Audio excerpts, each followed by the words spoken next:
सो authentication vulnerabilities के अंदर सबसे पहले कुछ चीज समझ लीजिए जो आप लोगों ने ऑलरेडी पढ़ी हुई है। ऑथेंटिकेशन करने के अलग अलग तरीके होते हैं। मैंने बताया था आपको सीएच के अंदर भी, something you know, something you have and something you are और डू। तो समथिंग यू नो के अंदर आपका पासवर्ड आ जाता है, कोई सीक्रेट क्वेश्चन आ सकता है। समथिंग यू हैव के अंदर कोई मोबाइल फोन आ सकता है या सिक्योरिटी टोकन आ सकता है जो आपके पास होता है। एंड समथिंग यू आर के अंदर आपकी आपका बायोमेट्रिक या फिर आपकी कुछ पैटर्न ऑफ बिहेवियर्स हो सकते हैं। ठीक है। इसके अलावा आपके पास आते हैं दो अलग अलग टर्म्स जिनके मतलब आपको पता होना चाहिए। एक होता है ऑथेंटिकेशन और एक होता है ऑथराइजेशन। ऑथेंटिकेशन का मतलब क्या होता है? यूजर की आइडेंटिटी को वेरीफाई करना, उसको बोलते हैं ऑथेंटिकेशन। बट ऑथराइजेशन क्या होता है? आपको क्या क्या परमिशन मिले हुए हैं, क्या क्या करने के लिए आप ऑथराइज्ड हैं, उस चीज को क्या बोला जाता है? ऑथराइजेशन। मतलब आप क्या क्या चीजें कर सकते हैं उस परमिशन मिलने के बाद। जैसे मान के चलिए कॉलेज की वेबसाइट है, उसमें स्टूडेंट्स भी लॉग इन कर सकते हैं और टीचर्स भी लॉग इन कर सकते हैं। तो जो टीचर्स हैं, ट्रेनर्स हैं, जब वो लॉग इन करेंगे तो परमिशंस होंगी स्टूडेंट्स से। वो स्टूडेंट्स को मैनेज कर सकते हैं, स्टूडेंट्स को ग्रुप कर सकते हैं, स्टूडेंट्स के मार्क्स एंटर कर सकते हैं। और जो स्टूडेंट्स हैं वो सिर्फ अपने रिकॉर्ड्स देख सकते हैं, किसी और का साथ और कुछ नहीं कर सकते वो, है ना। तो इस तरीके की ये होते हैं ऑथराइजेशन की। अगर आपने स्टूडेंट के अकाउंट से लॉगिन करा है, ऑथेंटिकेट करा है, तो आपको उसके अकाउंट के अकॉर्डिंग ऑथराइजेशन दिया जाएगा, उसके अकॉर्डिंग कुछ परमिशंस दी जाएंगी जो आप अपने अकाउंट पे कर सकते हैं। जब आप ऑथेंटिकेट होते हैं तो उसके साथ साथ ऑथराइजेशन भी मतलब आपको कुछ चीजें ऑथराइज की जाती हैं ताकि आप ऑथेंटिकेट होने के बाद उन चीजों को परफॉर्म कर पाए। ठीक है, तो उस प्रोसेस को बोला जाता है ऑथराइजेशन। चलिए अब वल्नरेबिलिटीज के बारे में हम लोग यहाँ पे पढ़ेंगे। अब तीन कैटेगरीज के अंदर, तो यहीं पे सारी चीजें समझेंगे। सबसे पहला है vulnerabilities in password based login. उसको ओपन कर लीजिए। पासवर्ड बेस्ड लॉगिन के अंदर आप दो पैरामीटर्स टारगेट करेंगे, एक होगा यूजर नेम और एक होगा पासवर्ड। इन दोनों पैरामीटर्स को आप लोग टारगेट करेंगे और अलग अलग तरीकों से इनके डिफेंस मैकेनिज्म को बाईपास करेंगे। और क्या क्या अलग अलग पॉसिबिलिटीज हैं जो आप इनको ब्रूट फोर्स करने के लिए ट्राई कर सकते हो, वो सब कुछ आप यहाँ पर देखेंगे। तो वो हम लोग जो कैटेगरी ऑफ अटैक हम यहाँ पे करने वाले हैं वो होगा ब्रूट फोर्स, और जहाँ पर आप किसकी मदद लेंगे? इंट्रूडर। आपको पता है बर्ब सूट के अंदर आपके पास इंट्रूडर होता है, जिसके अंदर आपके पास सारे जो भी ब्रूट फोर्सिंग आप करना चाहते हैं वो आप कर सकते हैं। तो जब आप ब्रूट फोर्सिंग करेंगे यूजर नेम्स को और पासवर्ड्स को, तो आपको कुछ ना कुछ इन्फॉर्मेशन मिलती जाएगी। आपको पता चल जाएगा कि यूजर नेम वैलिड कौन सा है और वैलिड पासवर्ड कौन सा है। अब पासवर्ड का तो ब्रूट फोर्स हम कर लेंगे, but user name brute forcing कैसे करें, यूजर नेम एनुमरेट कैसे करें, तो उसके लिए अलग से एक सेक्शन है पूरा जिसको बताया गया है यूजर नेम एनुमरेशन। आप ऐसा समझिए ना, अगर आपको यूजर नेम पता है उस यूजर का पासवर्ड ब्रूट फोर्स कर सकते हो।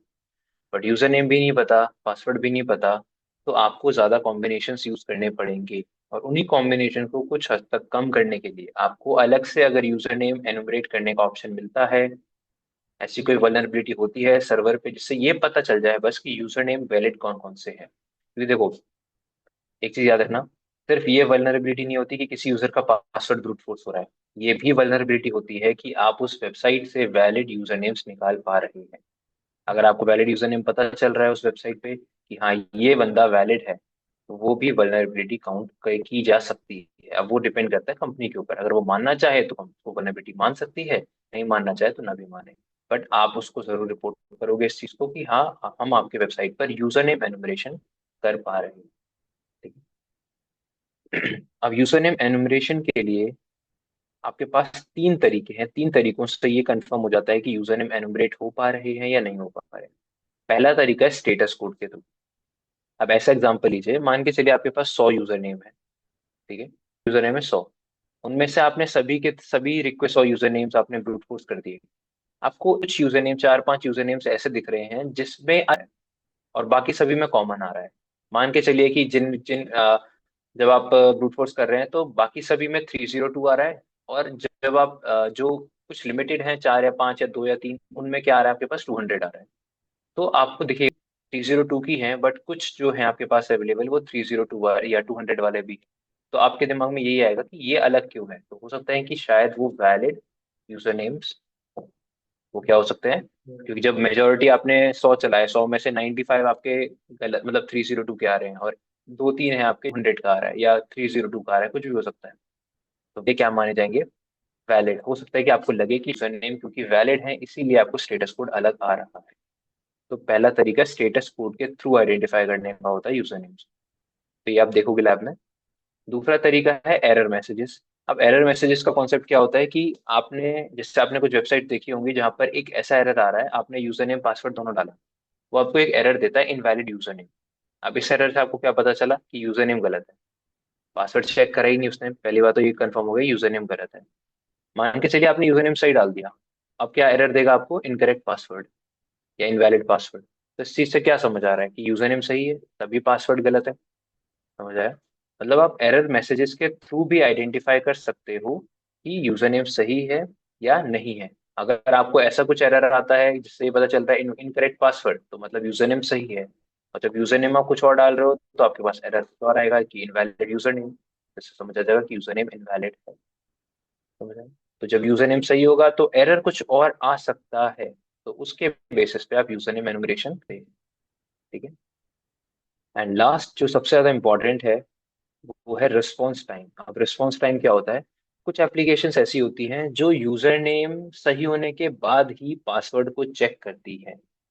वो यूजर नेम पहले चेक करेगी, और अगर यूजर नेम सही होगा तभी पासवर्ड वेरीफाई किया जाएगा, अदरवाइज पासवर्ड वेरीफाई नहीं किया जाएगा। ठीक है। अब इस सिचुएशन में मान के चलो कि आपने बहुत बड़ा पासवर्ड प्रोवाइड कर दिया, मतलब 5-6 कैरेक्टर का नहीं, मतलब 100-200 कैरेक्टर का पासवर्ड आपने दे दिया। ठीक है। अब मान के चलो एक कंडीशन आई जहां पर यूजर नेम सही था, उस केस में आपके एप्लीकेशन को पासवर्ड को वेरीफाई करने में टाइम ज्यादा लगेगा, क्योंकि आपने पासवर्ड बहुत बड़ा दिया है, आपने 100-200 कैरेक्टर का पासवर्ड दिया है। और 100-200 कैरेक्टर के पासवर्ड को वेरीफाई करने में या उसको प्रोसेस करने में एप्लीकेशन को टाइम लगेगा। और वही टाइम आपको ये बता देगा कि यूजर नेम सही है, क्योंकि तभी पासवर्ड चेक किया जा रहा है। पासवर्ड तब चेक नहीं किया जाएगा जब यूजर नेम क्या होगा, इनवैलिड। समझ आ रहा है? तो अगर पासवर्ड बड़ा है तो उसको ज्यादा टाइम लगेगा, एक कुछ एक्स्ट्रा टाइम लगेगा उसको वेरीफाई करने में, और वो एक्स्ट्रा टाइम आपको ये बता देगा कि यूजर नेम सही है, क्योंकि तभी इस सिचुएशन में ही पासवर्ड वेरीफाई किया जा रहा है। समझ आया? तो यूजर नेम वेरीफाई, सुन नहीं। हाँ, कुछ भी वेरिएबल कैरेक्टर कुछ भी आप डाल दो, मतलब अल्फा न्यूमेरिक कुछ भी आप कैरेक्टर डाल दो आप पासवर्ड में, मतलब उसकी लेंथ बढ़ा दो आप। हाँ, अगर लिमिट हुई तो फिर आप नहीं कर सकते। अब जैसे कुछ सेक्शन में आपके पास 50 कैरेक्टर की लिमिट हो सकती है, 40 कैरेक्टर की लिमिट हो सकती है, तो उस केस में आप फिर एक्स्ट्रा कैरेक्टर्स नहीं डाल सकते हैं। वो भी हटा सकते हो, जैसे मैंने आपको एक बार उसमें बताया था ना कि आप लिमिट हटा सकते हो अपने ब्राउजर पे, क्योंकि कभी कभी क्या होता है आपके ब्राउजर पे लिमिट लगाई जाती है, या तो आप उसको बब सूट पे इंक्लूड वो कर दो, इंटरसेप्ट कर लो, और फिर जितना मर्जी डालना है वो डाल दो। क्योंकि ब्राउजर नहीं भेजने देगा, ब्राउजर अलाउ नहीं करेगा टाइप करने का, लेकिन बर्बसूट पे ऐसी कोई लिमिट नहीं होती आपके पास। बर्बसूट पे जो मर्जी कैरेक्टर आप डालो। बट अगर सर्वर साइड पे वेरीफाई कर रहा है कि 40 से ज्यादा कैरेक्टर हैं, तो वो सिर्फ 40 तक उसको लिमिट कर देगा, बाकी सारे कैरेक्टर्स को हटा देगा। उस सिचुएशन में वो रोक सकते हैं अटैक को। बट अगर ऐसा नहीं है, कैरेक्टर लिमिट वही है, और एप्लीकेशन यूजर नेम के बाद पासवर्ड को चेक कर रही है, तो फिर आपका वल्नरेबल नहीं होगा।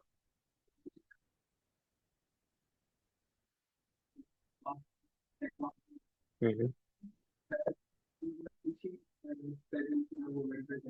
जितना बड़ा वैल्यू दोगे उतना ज्यादा टाइम हैश को भी कैलकुलेट करने में भी लगेगा। सर्वर तो हैश कैलकुलेट करेगा ना आपकी वैल्यू का, और तभी कंपेयर करेगा डेटाबेस से पड़ा हुआ स्टोर्ड वैल्यू को। तो वही तो मैंने बताया कि पासवर्ड को प्रोसेस करता है आपका डेटाबेस या आपका सर्वर। सर्वर क्या करता है, पासवर्ड को प्रोसेस करता है, और वो तब कर रहा है अगर जब यूजर नेम सही है। तो ये वल्नरेबिलिटी हो सकती है, क्योंकि उसको पासवर्ड प्रोसेस करने में इस बार टाइम लगेगा, आपने इतना बड़ा पासवर्ड उसको दे रखा है।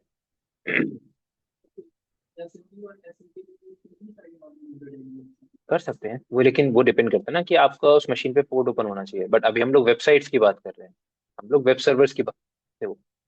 वेब सर्वर्स वाले जो यूजर अकाउंट हैं और एप्लीकेशन के जो यूजर अकाउंट है वो डिफरेंट होते हैं। मान के चलो आपके आपके एक आपके पास एक मशीन है, उस पे वेब सर्वर चला रखा है आपने, वेब सर्वर चला रखा है। उस मशीन पे लॉग इन करने के लिए आपने दो यूजर बना रखे हैं, एक काली या एक यूजर वन और एक यूजर टू ऐसे करके।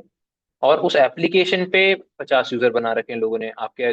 मान के चलो आपकी एक ई कॉमर्स वेबसाइट है, उसमें 50 कस्टमर है आपके, तो उन्होंने अपना अकाउंट। अब ये थोड़ी कि उन 50 कस्टमर के नाम पे आपके सिस्टम पे यूजर नेम बने होंगे, है ना? तो एस एम टी पी और एस एम बी उन सिस्टम यूजर्स को एनुमरेट करने में हेल्प करता है, ना कि उन एप्लीकेशन यूजर्स को।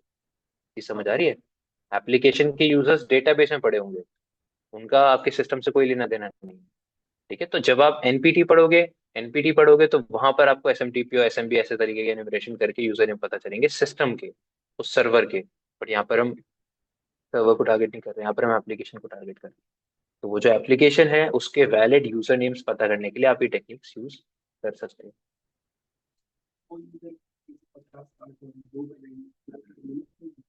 हाँ, वो यहाँ पे निकाल सकते हो, वो 50-60 यूजर नेम, वो आप यूजर नेम एनुमरेशन की मदद से यहाँ पे निकाल रहे हो। समझ आया सभी को? तो ये तीन तरीके हैं जिनके बेसिस पे आपको यहाँ पर तीन लैब्स दी गई हैं, ठीक है।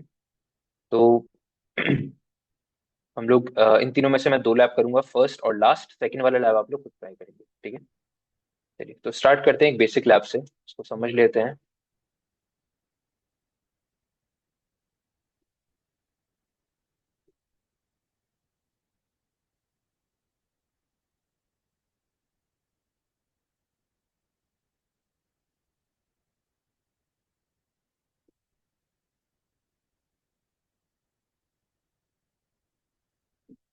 तो उस लैब को पढ़ लीजिए आप लोग, क्या क्या दिया हुआ है आपको। नेम एनुमरेशन परफॉर्म करना है, रिस्पॉन्सिव, और this lab is vulnerable and password proof. It has an accountable username and password which can be found in the full word list.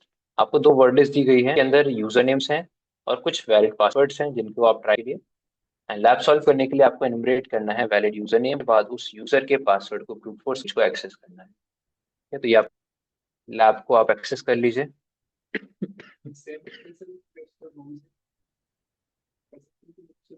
पहले आप एनुमरेट करोगे तो उस समय क्लस्टर बॉम्ब सिर्फ यूजर नेम एनुमरेट कर रहे होगे, तब आप स्नाइपर यूज करोगे।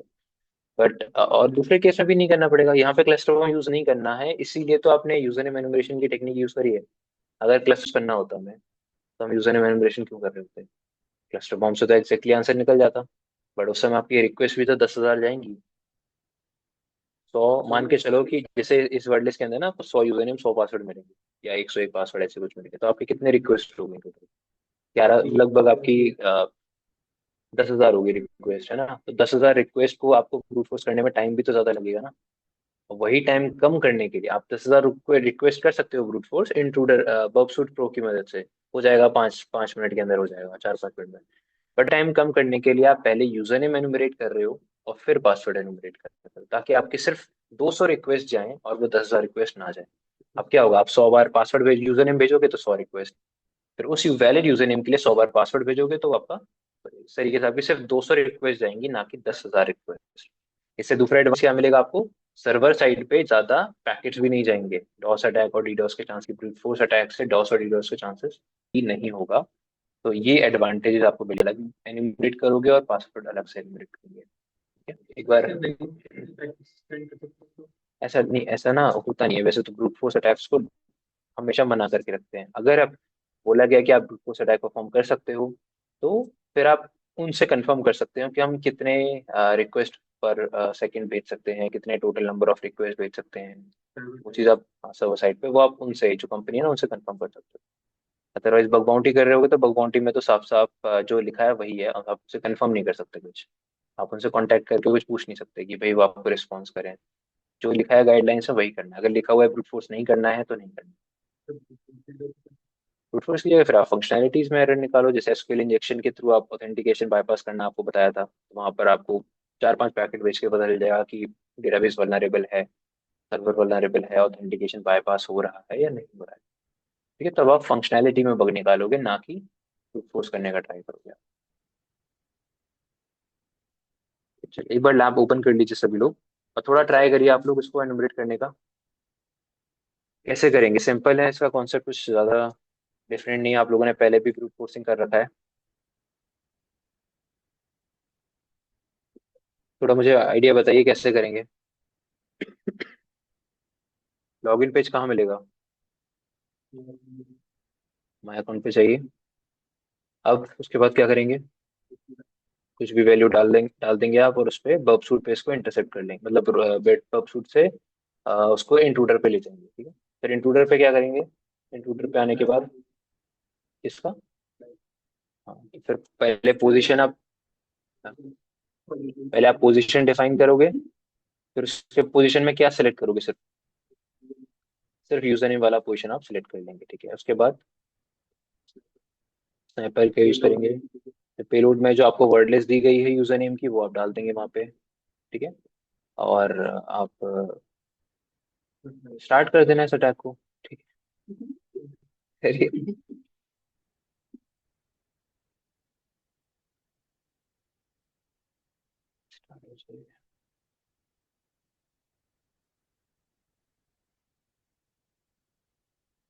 पहले आप देख भी लो एप्लीकेशन एरर क्या दे रहा है आपको, ताकि उसके अकॉर्डिंग फिर आप समझ पाए।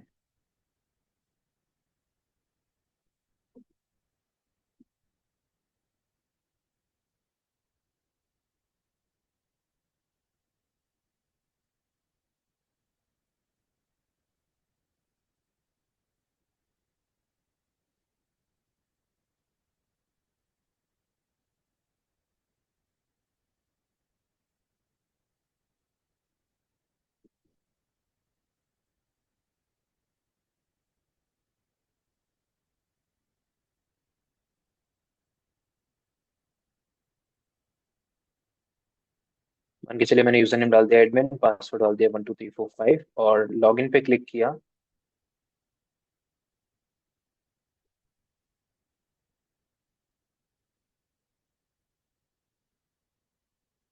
तो आपको एरर क्या मिल रहा है? सिर्फ इनवैलिड यूजर नेम। मतलब आपको ये चीज समझ आ रही है कि इनवैलिड यूजर नेम मतलब यूजर नेम ही गलत है, पासवर्ड वो चेक ही नहीं कर रहा। तो हो सकता है जब पासवर्ड चेक करे तो पासवर्ड का एरर देगा वो। तो हम यही चीज को बेस मान के आप इस रिक्वेस्ट को इंट्रूडर पर लेके जाइए। आप क्लियर कर दीजिए सारी चीजें, और यहाँ से आप कौन सा पोजीशन सिलेक्ट कर लोगे? सिर्फ यूजर नेम वाला। तो ऐड करिए, पेलोड्स पे जाइए, और जो वर्ड लिस्ट आपको दी गई है इनको ओपन करके रख लीजिए। दोनों हर हर लैब में जो भी आप लैब करोगे ब्रूट फोर्स वाली, वर्ड लिस्ट आपकी यही रहेगी। सॉरी, जो ये वर्ड्स हैं ये सारे आप कॉपी कर लीजिए यहाँ से, और इसको आप यहाँ जाके बस पेस्ट कर दीजिए। तो वो जो भी वर्ड्स होंगे, कितने वर्ड्स से? रेड 101, ये 101 वर्ड्स उसने यहाँ पर ऐड कर दिए। अब एक चीज आप और कर सकते हो, वो है ऑप्शंस पे जाके एक मैच डाल देना यहाँ पे कि मुझे ये ग्रैब करना है। वो ग्रैब क्या करना है आपको? Invalid user name. आपको पता है कि मैक्सिमम नंबर ऑफ रिक्वेस्ट में क्या आने वाला है? Invalid user name. तो जिसमें नहीं होगा वो आप मान लेंगे कि क्या होगा आपका, वहां पे यूजर नेम वैलिड होगा, पासवर्ड गलत होगा। राइट? तो इस तरीके से आप ग्रेप मैच यहाँ पर ऐड करके थोड़ा अपनी रिक्वेस्ट को और इजी बना सकते हो। अगर ये ऐड नहीं करोगे तो दूसरा तरीका भी है, वो भी बता दूंगा मैं। अटैक को स्टार्ट करिए। देखिए इनवैलिड यूजर नेम वाले में सब में वन आएगा, ज्यादातर में है ना, ज्यादातर वालों में वन आएगा, क्योंकि यूजर नेम क्या है? इनवैलिड ही है। ठीक है।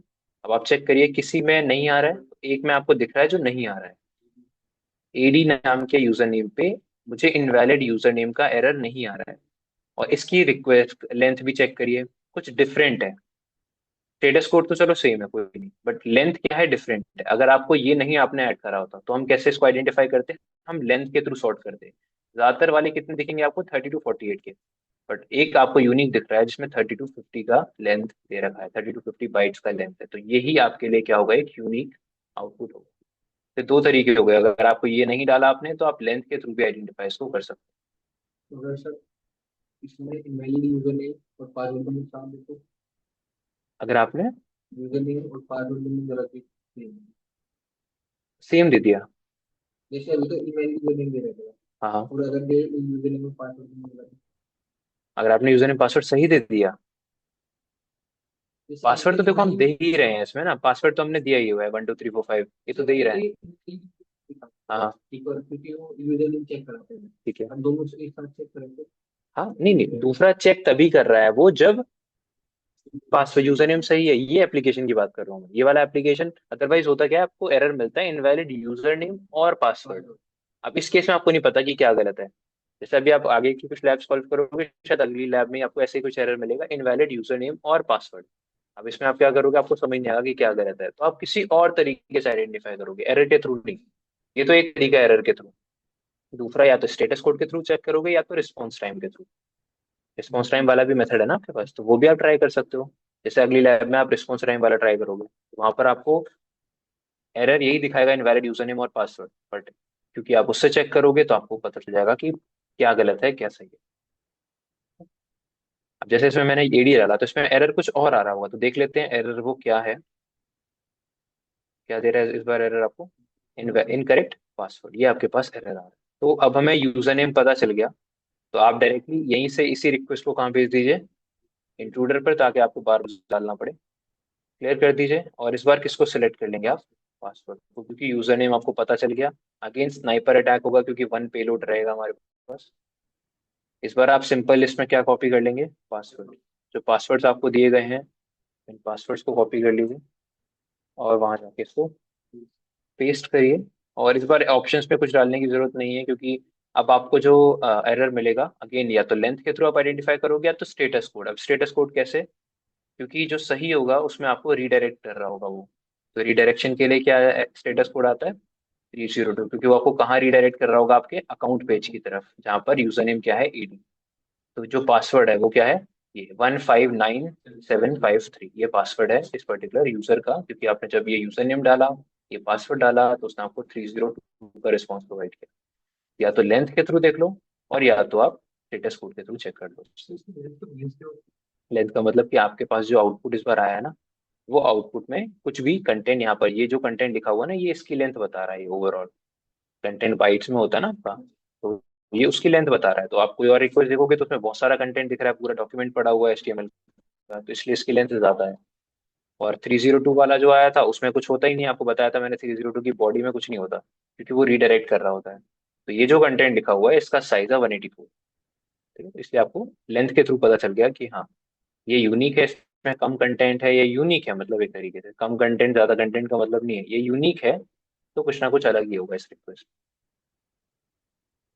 अब लॉग इन करना है आपको, तो आप राइट क्लिक करिए और क्लिक करेंगे शो रिस्पॉन्स, तो कॉपी कर लीजिए और ब्राउजर पे जाके इसको पेस्ट करेंगे, तब जाके आपका लैब सॉल्व हो जाएगा, क्योंकि इस बार आप लॉग इन कर जाओगे AD यूजर से।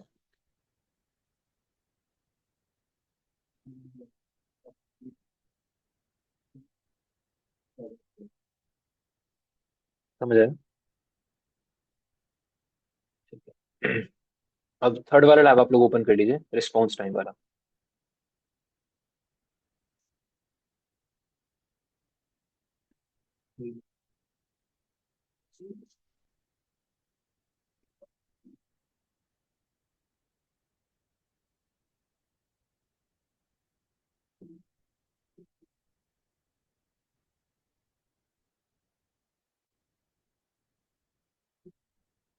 अब इसमें आपको बोला गया है अगेन सेम चीज करनी है आपको, पहले brute force valid user name enumerate करना है, फिर ब्रूट फोर्स करना है उसका पासवर्ड। लेकिन आपको इस बार आपके क्रेडेंशियल्स दिए गए। आपके क्रेडेंशियल्स दिए जाने का मतलब क्या हुआ? कि जैसे अगर आप बग बाउंटी कर रहे हो, तो कुछ वेबसाइट्स में आप ऑथेंटिकेशन को टारगेट करने के लिए ना अपने अकाउंट बना लेते हो, खासकर ऑथेंटिकेशन वल्नरेबिलिटीज के लिए, SRF जैसी वल्नरेबिलिटीज के लिए, और ब्रोकन एक्सेस कंट्रोल के लिए। ये तीन वल्नरेबिलिटीज के लिए आपको अकाउंट बनाना पड़ सकता है, और ऑथेंटिकेशन के लिए तो पड़ सकता है, बट बाकी दोनों के लिए बनाना पड़ेगा ही पड़ेगा, अदरवाइज आप वो वल्नरेबिलिटीज टारगेट नहीं कर सकते। तो या तो कंपनी आपको अकाउंट देती है, या मैंने आपके लिए अकाउंट रजिस्टर कर रखा है, आप इस पर ट्राई कर सकते हो सारी चीजें, या आपके लिए टेस्टिंग अकाउंट बना रखा है, या तो आप कंपनी आप या तो कंपनी के लिए, मतलब या तो आपका अकाउंट खुद बना लो। तो बग बाउंटी में जनरली आपको अकाउंट बनाना पड़ सकता है खुद ही। और जो आप किसी कंपनी के ऊपर पेनिट्रेशन टेस्टिंग करोगे, जब आप किसी असेसमेंट में होगे, आपके प्रोफेशनली कर रहे हो अपनी कंपनी के साथ, दूसरी कंपनी के साथ, तो वहां पर आपको टारगेट कंपनी या जो क्लाइंट है वो दे सकते हैं क्रेडेंशियल्स। तो वैसे ही इस एप्लीकेशन को टेस्ट करने के लिए access दिए हुए हैं, ये वैलिड क्रेडेंशियल है। या इसके अलावा आपको किसी विक्टिम का यूजर नेम पासवर्ड निकालने में इस लिस्ट में होगा, और उसका पासवर्ड इस लिस्ट में होगा। तो है ना, ये तो आपके दिए हुए हैं, ये आपके अकाउंट क्रेडेंशियल्स को टेस्टिंग करनी है। उससे आपको किसी विक्टिम, तो जो जैसे आपने लास्ट टाइम में AD ऐसा कुछ नाम का, तो वैसे ही आपको कोई ना कोई यूजर मिलेगा, इसको आपको टारगेट करना पड़ेगा। पर अपने क्रेडेंशियल्स दिए, उसका यूज आप इसको समझ आएगा आपको, क्योंकि क्या है रिस्पॉन्स टाइम। और रिस्पॉन्स टाइम के लिए चेक करने के लिए आपके पास एक वैलिड यूजर नेम भी तो होना चाहिए ना, तभी तो आप पता कर पाओगे कि एप्लीकेशन रिस्पॉन्स टाइम में अलग चीजें मेरे को दे रही है, टाइम ज्यादा ले रही है रिस्पॉन्स देने में या नहीं दे रही। तो एक बार लैब को ले जाइए खाली पे, एंड इसको ट्राई करते हैं दोबारा।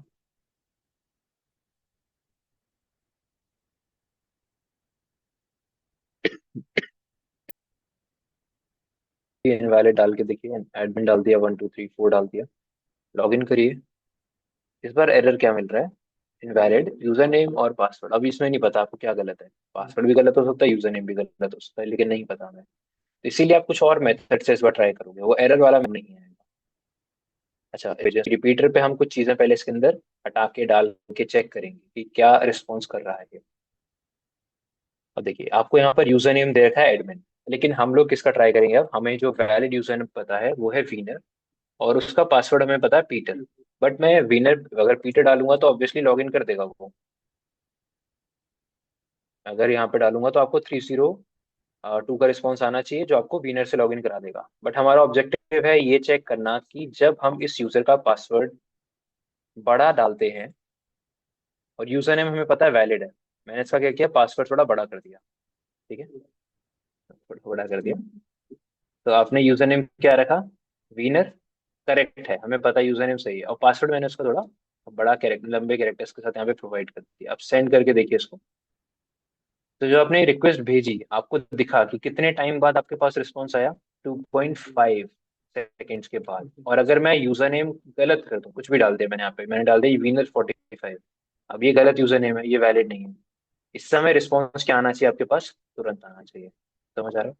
तो जब आप यूजर नेम सही डाल रहे हैं तो टाइम ले रहा है, यूजर नेम आप गलत डाल रहे हैं तो टाइम नहीं ले रहा है आपको रिस्पॉन्स करने में। तो इसका मतलब क्या है कि एप्लीकेशन कहीं ना कहीं वल्नरेबल है यूजर नेम एनुमरेशन से और रिस्पॉन्स टाइमिंग के थ्रू। वापस अगर आप चेंज करो उसको, सेंड करो, अब आपको इंस्टेंटली रिस्पॉन्स मिला, मतलब कुछ और प्रॉब्लम है।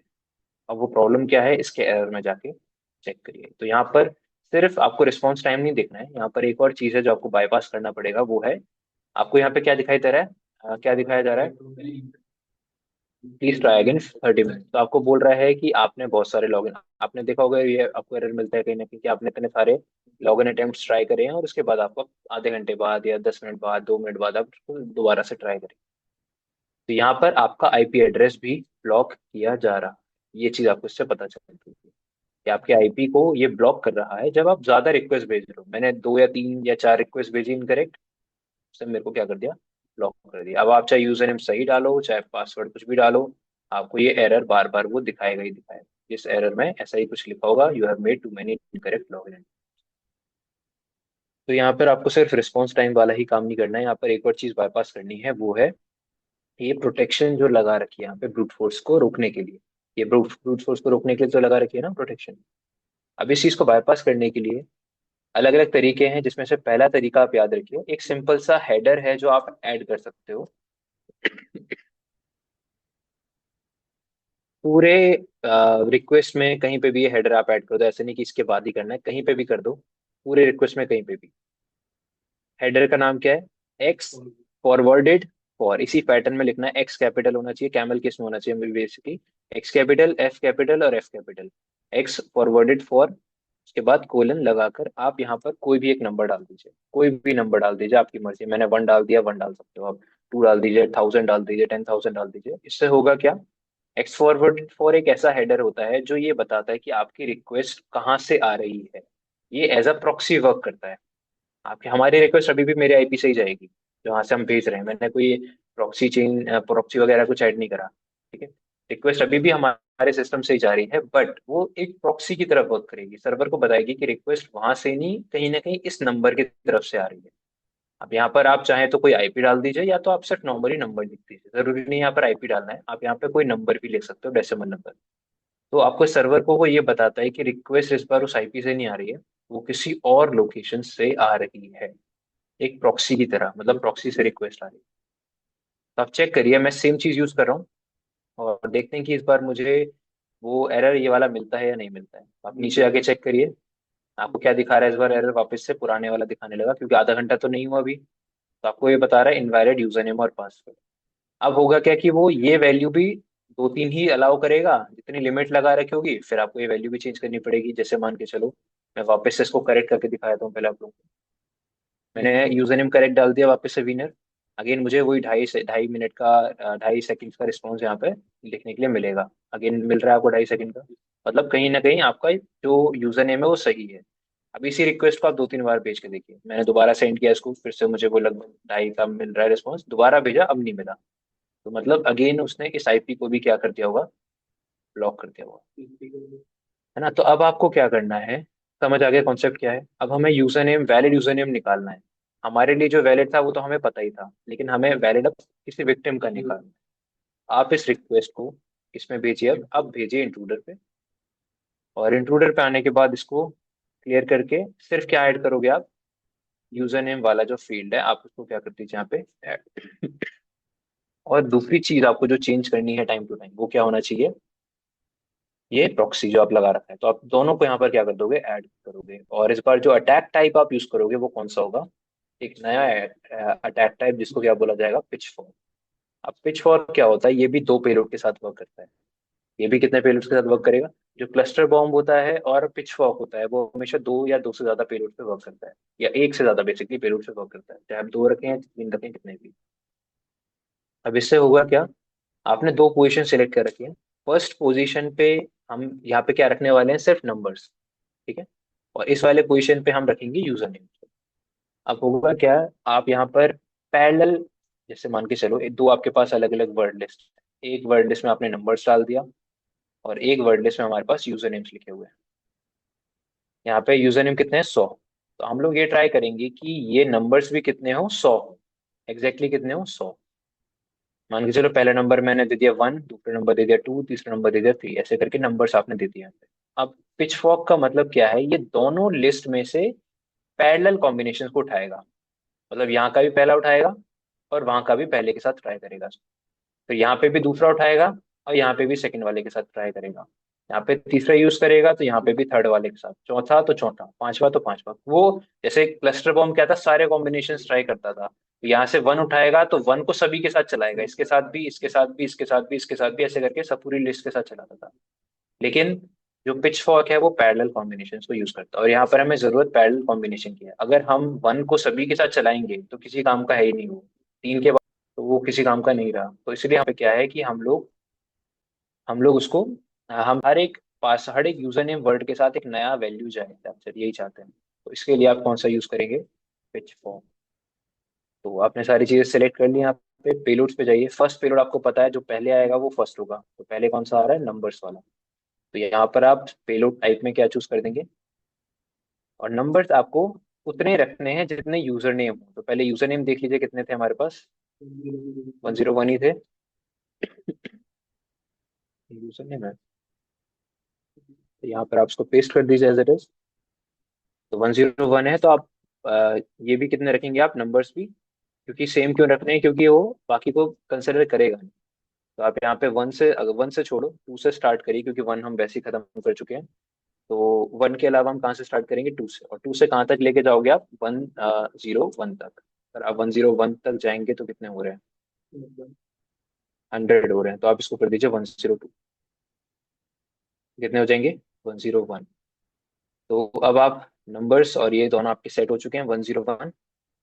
और कुछ सेट करने की जरूरत है यहाँ पर आपको, हाँ, रिसोर्स पूल। अब रिसोर्स पूल हम तब तब कंसिडर करते हैं जब जब हमें टाइम को ध्यान में रखना पड़ता है। मैंने आपको बताया था जब हम लोग इस पे एसक्यूएल इंजेक्शन में भी टाइम को फोकस कर रहे थे, time based SQL injection perform कर रहे थे, तब हमने भी यहाँ पे क्या किया था, रिसोर्स पूल के वैल्यू को कंसिडर किया था। और हम चाहेंगे कि एक बार में एक ही रिक्वेस्ट जाए, जब तक वो रिक्वेस्ट का रिस्पॉन्स नहीं आता तब तक ये दूसरी रिक्वेस्ट ना भेजे, क्योंकि तब तक आपको रिस्पॉन्स डिलेज वगैरह में प्रॉब्लम आएगा कैलकुलेट करने में। चलिए अटैक को आप स्टार्ट करिए। और हम लोग वही कॉलम्स में जाके एक और कॉलम ऐड कर लेंगे जिसमें क्या लिखा होता है, रिस्पॉन्स कंप्लीटेड, ताकि हमें ये पता चल जाए कि किस रिक्वेस्ट के टाइम पे रिस्पॉन्स हमें सबसे ज्यादा आपको डिले देखने के लिए मिल रहा है।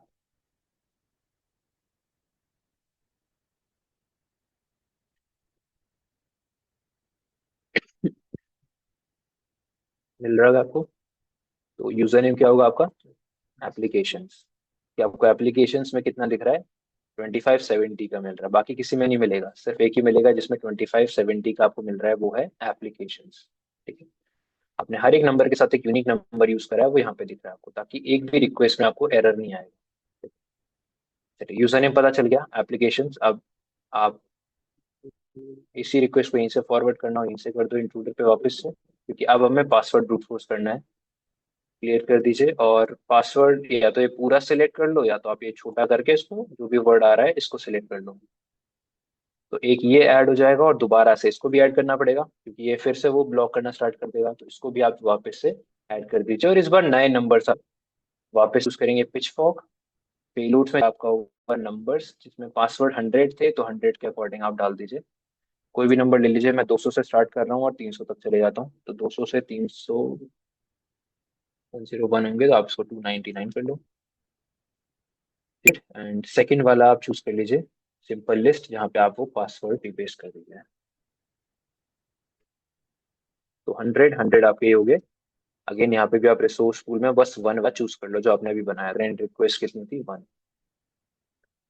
स्टार्ट करिए इसको, एंड ये की करके भेजेगा। अब आपको जिसमें 302 मिल रहा है, वो आपका क्या हो जाएगा, पासवर्ड। तो यूजर नेम था एप्लीकेशंस, पासवर्ड है QWERTY। इस रिक्वेस्ट को कॉपी कर लीजिए और इसको ब्राउजर पे जाके चेक कर लीजिए।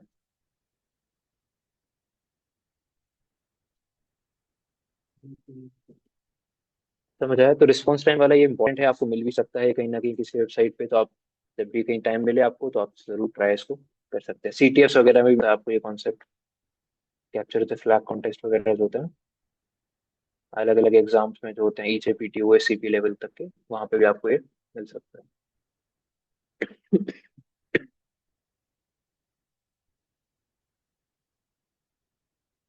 चलिए, सो ये सेकंड वाला जो इसमें लैब है, वो आप लोग खुद ट्राई करेंगे। इसमें भी एरर से रिलेटेड कुछ होगा, डिफरेंट रिस्पॉन्स आएगा, उसको खुद से एक बार ट्राई करके देखिएगा। हल्का सा कुछ डिफरेंस होगा, और ज्यादा कुछ बड़ा डिफरेंस नहीं होगा, तो वो आपको खुद ही देख के आइडेंटिफाई करना। किसी सोशल मीडिया प्लेटफॉर्म पे ट्राई करना, उस पर कैसे करेंगे? उस पर नहीं कर पाओगे आप, क्योंकि सोशल मीडिया प्लेटफॉर्म पे आपका रेट लिमिट लगा होता है। रेट लिमिट का बाईपास मैं आपको बताऊंगा एक, बट वो भी ट्राई करोगे तो वो भी वर्क नहीं करेगा। तो मैं आपको आगे आगे जाके आप रेट लिमिट के बारे में भी पढ़ोगे, और रेट लिमिट का बाईपास भी आप पढ़ेंगे, ठीक है? चलिए, अभी हम लोगों ने जो लैब्स ट्राई करी उसमें कोई प्रोटेक्शन लास्ट में लगा रखा था। लास्ट वाले लैब में एक प्रोटेक्शन लगा हुआ था, तो वहां पर मैंने आपको बताया कि कैसे उसको बाईपास किया जाता है। तो अब उन प्रोटेक्शंस के बारे में समझ लीजिए कि आपका जो सर्वर है वो दो तरीके के प्रोटेक्शन लगाता है। या तो वो जिस यूजर के अकाउंट को आप ब्रूट फोर्स कर रहे होते हो, उस यूजर के अकाउंट को क्या कर देगा, लॉक कर देगा। जैसे आपने कभी कभी देखा होगा कि आप अगर आप एक ही अकाउंट में 5-6 बार, 8-9 बार जब आप गलत पासवर्ड डालते हैं, तो वो उस अकाउंट को लॉक करता है, ना कि आपके IP को ब्लॉक करता है। मतलब मैं किसी और अकाउंट की तरफ रिक्वेस्ट भेजूंगा तो मैं भेज पाऊंगा, उस अकाउंट की तरफ भेजूंगा तो मुझे बताएगा कि वो अकाउंट लॉक हो चुका है। ठीक है? ये पहला तरीका है। और दूसरा तरीका है, इसको प्रोटेक्ट करने के लिए वो IP को ब्लॉक कर देता है, जो अभी आपने देखा। अभी आपने जो देखा था वो क्या था, कि IP एड्रेस ब्लॉक था। ठीक है? तो अब यहाँ पर आप जो ये लैब अब आप देखने वाले हैं, इसमें आप IP ब्लॉक को ब्रूट फोर्स प्रोटेक्शन से बचाएंगे। जैसे IP ब्लॉक जो आपका हो रहा था, है ना, ब्रूट फोर्स प्रोटेक्शन की वजह से, उसमें आप कुछ ब्रोकन, कुछ वल्नरेबिलिटी आप आइडेंटिफाई करोगे। और वो वल्नरेबिलिटी क्या होगी, वो यहाँ पर लिखी हुई है। जैसे यहाँ पे आपको बताया गया है, एक ध्यान से समझिए इस चीज को। जैसे एक ही यूजर का अकाउंट, एक ही IP से आप बार बार भेज रहे हैं रिक्वेस्ट को मेनी टाइम्स, और एप्लीकेशन क्या करेगा, कोई काउंटर होता है उसके पास। काउंटर मतलब आपने एक रिक्वेस्ट भेजी तो वो काउंट कर लेगा कि हाँ ये गलत रिक्वेस्ट है, तो वो काउंटर को इंक्रीज कर देगा 1 से। दूसरी एक गलत,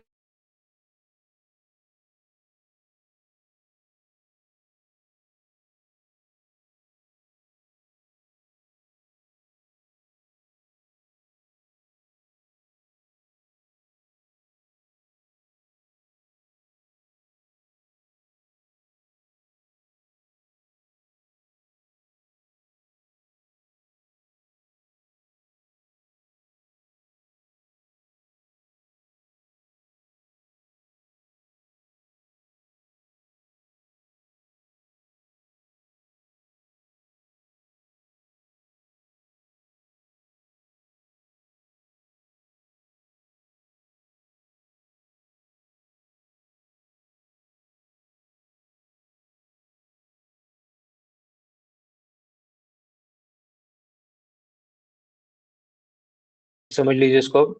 यहाँ पर ये लिखा हुआ है कि जैसे आपने एक एप्लीकेशन को ब्रूट फोर्स करना स्टार्ट किया, आपने वहां पे पहली रिक्वेस्ट भेजी, दूसरी भेजी, वहां पर एक काउंटर लगा हुआ हो सकता है। जैसे आपने एक गलत यूजर नेम पासवर्ड डाला, तो वो काउंटर को इंक्रीज कर देगा 1 से। जैसे आपने दूसरी बार डाला, हाँ मेरे पास है, तो काउंटर को क्या करेगा, इंक्रीज करेगा 1 से। जैसे आपने सेकंड टाइम गलत यूजर नेम पासवर्ड डाला, वो काउंटर को इंक्रीज करेगा 2 से, मतलब 1 + 1 2। थर्ड वाला डाला, थर्ड टाइम कर देगा 3 से। इस बार होगा क्या, कि वो जैसे ही वो उसको पता चला कि काउंटर 3 के इक्वल हो गया है, तो आपके IP को क्या कर देगा, ब्लॉक कर देगा। बट हो सकता है ये जो काउंटर का जो ये नंबर है, ये रीसेट हो जाए जब यूजर अपने अकाउंट से लॉग इन कर ले। मान के चलिए आपके पास अपना अकाउंट है वेबसाइट पे, आपने एक बार गलत यूजर नेम डाला, मतलब किसी विक्टिम का ट्राई कर रहे थे आप, उसका आपने ट्राई किया, उसको ट्राई करने के बाद आपने अपने सही सही अकाउंट से लॉग इन कर लिया, ताकि आप एप्लीकेशन के वो काउंटर को रीसेट कर दो। पहली बार आपने लॉग इन किया, आपने दूसरी बार अपने अकाउंट से लॉग इन कर लिया, फिर दूसरी बार आपने फिर ट्राई किया, फिर अपने अकाउंट से लॉग इन कर लिया, फिर विक्टिम का ट्राई किया, फिर अपने अकाउंट से लॉग इन कर लिया, फिर विक्टिम का ट्राई किया। तो ये आप काउंटर को रीसेट कर रहे हो, है ना। तो वही वही वो भी ये क्या है, एक वल्नरेबिलिटी है, क्योंकि सर्वर इस चीज को नहीं समझ पा रहा है। अब अटैकर ने एक फ्लॉ निकाला, अब जैसे ये तो वही चीज होगी ना कि आप किसी उस पे लाइन में लगे हुए हो, मतलब आपको जैसे रसगुल्ले वगैरह थे, हाँ, तो आप फिर लग गए लाइन में, फिर लग गए आप दो के बाद, फिर लग गए, है ना। तो ये कोई फ्लॉ हो सकता है एप्लीकेशन से, राइट। तो ये चीजें ही आपको, यही चीजें आपको आइडेंटिफाई करनी होती है एप्लीकेशन पे। बेसिक चीज तो हर कोई आइडेंटिफाई कर रहा है, बट ये चीज बहुत कम लोग आइडेंटिफाई करते हैं। तो इस चीज के लिए आपको एक वर्ड लिस्ट बनानी पड़ेगी, ठीक है। इस लैब में आपको ज्यादा कुछ, यहाँ पे आपको इन्फॉर्मेशन भी दी गई होगी। अगर आपको इस चीज को ट्राई करना है, टेस्ट करना है, तो आपके पास विक्टिम का क्या होना चाहिए, यूजर नेम होना चाहिए, उसने आपको दे रखा है यहाँ पे। आपके अपने अकाउंट के क्रेडेंशियल्स दे रखे हैं, आपको विक्टिम का यूजर नेम दिया हुआ है, और आपको बस इतना बताया गया है कि आपको पासवर्ड को ब्रूट फोर्स करना है। तो ये उन एप्लीकेशन पे आप ट्राई कर सकते हो जहाँ पर आपको सर्वर ने यूजर नेम पहले ही दे रखा है, अपने कंपनी ने आपको यूजर नेम दे रखा है। तो मैंने आपको बताया था व्हाइट बॉक्स टेस्टिंग में सब होता है। व्हाइट बॉक्स टेस्टिंग में टेस्टिंग करने के लिए वो आपको ये सब चीजें देते हैं, ताकि आप इस वल्नरेबिलिटी को भी टारगेट कर पाए। समझ आया। तो इसके लिए आपको बस ये, आप लैब आराम से कर सकते हो, इसके लिए बस आपको एक वर्ड लिस्ट बनानी पड़ेगी। और वो वर्ड लिस्ट कैसी होगी, पहले विक्टिम का नाम लिखा हुआ उसमें, फिर अपना खुद का विनर, पहले कार्लोस, फिर विनर, फिर कार्लोस, फिर विनर, फिर कार्लोस, फिर विनर। और ऐसी पासवर्ड की जो वर्ड लिस्ट होगी उसमें क्या होना चाहिए, पहले विक्टिम का पासवर्ड जो इस वर्ड लिस्ट में दे रखा है। मान के चलो पहले पासवर्ड आपने डाल दिया 1 2 3 4 5 6, उसके बाद क्या होना चाहिए, विनर, सॉरी पीटर, फिर पासवर्ड, फिर पीटर, फिर 1 2 3 4 5 7 8, फिर पीटर। इस तरीके की वर्ड लिस्ट जैसे मैंने यहाँ पे ऑलरेडी बना रखी है, तो आप लोग इस तरीके की वर्ड लिस्ट को आप यूज कर सकते हैं। तो ये आपकी पासवर्ड की वर्ड लिस्ट होगी, और ये यूजर नेम की। यूजर नेम की वर्ड लिस्ट कैसी होगी, Carlos winner, Carlos winner, Carlos winner. इस तरीके से लगभग आपके जितने पासवर्ड हैं उतने वर्ड, उनको इनको इनको टू करके आप बनाओगे, तो लगभग 200 वर्ड्स की आपको वर्ड लिस्ट बनानी है। 200 टाइम्स यूजर नेम लिखे होनी चाहिए, ये मतलब 100 बार कार्लोस, 100 बार विनर। और ये देखेंगे आप, तो पासवर्ड वर्ड लिस्ट कैसी होगी, एक बार विक्टिम का, फिर पीटर, फिर विक्टिम का, फिर पीटर, विक्टिम पीटर। इस तरीके से आपने एक वर्ड लिस्ट बनाना।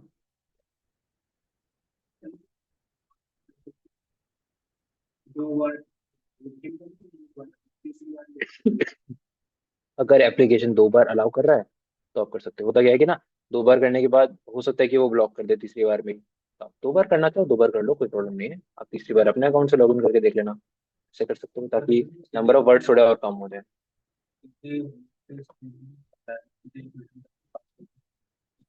नहीं होगा ना, वही तो आपको यहाँ पर रोका जा रहा है। आप तीन तीन से ज्यादा रिक्वेस्ट भेजोगे ना, आपका आईपी ब्लॉक कर देगा वो। तो वही काउंटर को हम लोग यहाँ पे हटा रहे हैं। जैसे आप सोशल मीडिया की बात कर रहे थे, आप सोशल मीडिया में आप किसी यूजर को यूजर नेम जानते हो, पासवर्ड आप पोस्ट करने का ट्राई कर रहे हो, वो रोक रहा है आपको। तो ये आप ट्राई कर सकते हो वहां पे, कि मैं एक बार अपने अकाउंट से लॉग इन कर लूँ, एक बार विक्टिम के। तो जैसे ही मैं अपने अकाउंट से लॉग इन करूंगा, तो वो जो काउंटर था जिसने जितना गिना था कि भाई मैंने 3 बार गलत लॉग इन किया है, वो काउंटर रीसेट हो जाएगा 0 पे, क्योंकि मैंने सही लॉग इन कर दिया।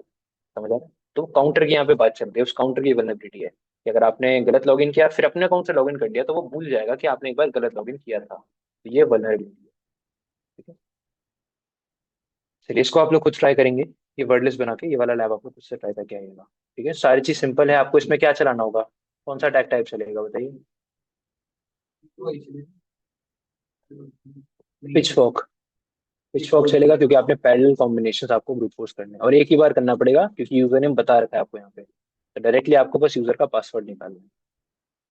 तो आप पिचफॉक लगा के इसको एक बार में सॉल्व कर सकते हैं। ठीक है, तो इसको करके लाइएगा आप लोग, नेक्स्ट क्लास से पहले।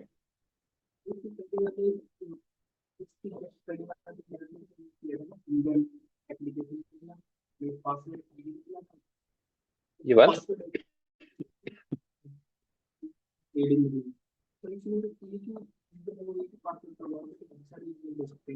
हाँ, सभी सभी को आपको ट्राई करना पड़ेगा। जैसे इसमें तो आपको हर बार में एक ही निकलेगा, हर बार एक ही वैलिड आएगा, उसका एक मतलब एक ही यूजर नेम वैलिड आएगा, उसका पासवर्ड आपको निकालना पड़ेगा। लेकिन हाँ, रियल लाइफ में आपको बहुत सारे मिल सकते हैं।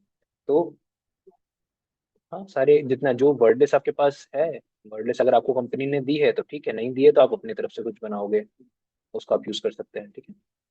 और आपको पता है यूजर नेम की जगह सिर्फ यूजर नेम नहीं आता, ईमेल एड्रेस भी आ सकता है, फोन नंबर भी आ सकता है ना। तो वो भी आपको ट्राई करना पड़ेगा रियल एप्लीकेशंस पे, क्योंकि रियल एप्लीकेशंस पे यूजर नेम के अलावा फोन नंबर ईमेल एड्रेस भी कंसिडर करता है।